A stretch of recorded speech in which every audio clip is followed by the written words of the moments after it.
பாரம்பரிய வைத்தியத்தில் சர்க்கரையை கட்டுப்படுத்துறதுக்கான மருந்து தயாரிக்கும் முறையை பார்க்க போகிறோம். நிலப்பனை, வெள்ளை வேளாங்காய், ஜாதிபத்திரி, சீரகம் இதெல்லாம் கூட்டு கலவையாக சேர்ந்து இப்போ நம்ம மருந்தாக தயாரிக்க போகிறோம். வெள்ளை வேளாங்காய் 1, சீரகம் ஒரு 1/4 ஸ்பூனு, நிலப்பனை கிழங்கு சிறுசாக ஒரு 3 கூட சேர்த்துக்கணும். ஜாதிபத்திரி 1ல் பாதி போட்டுக்கிறணும். இந்த காயை மட்டும் கொஞ்சமாக நல்லா தண்ணி விட்டு வலுவலுன்னு அரைச்சி எடுத்து வச்சுருக்கிறேன். மித்தது எல்லாமே பொடி பண்ணியாச்சு. இந்த பொடியை கூட சேர்த்துக்கலாம். துவர்ப்பு சுவை தணிச்சு யாருமே அறுசுவை உணவில் துவர்ப்பு அதிகம் யாருமே எடுத்துக்கிறது இல்லை. அதனால் துவர்ப்பு உடம்புல நல்லா சேர்த்துக்கிறணும்.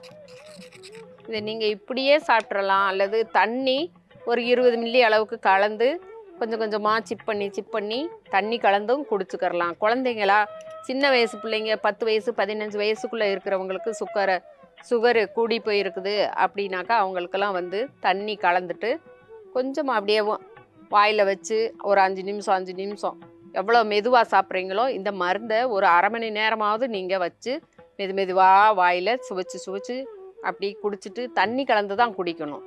அப்படி குடிச்சிட்டு வந்தீங்கன்னாக்கா அவங்களுக்கு சர்க்கரைன்றது கண்ட்ரோலுக்கு வந்துடும். கூடுனா பயப்பட வேண்டாம். இந்த மருந்தை நீங்கள் தொடர்ந்து சாப்பிட்டுட்டு வர்றப்போ ஒரு நாளைக்கு ஒரு வேளை ஏதாவது ஒரு நேரம் நீங்கள் எடுத்துக்கலாம்.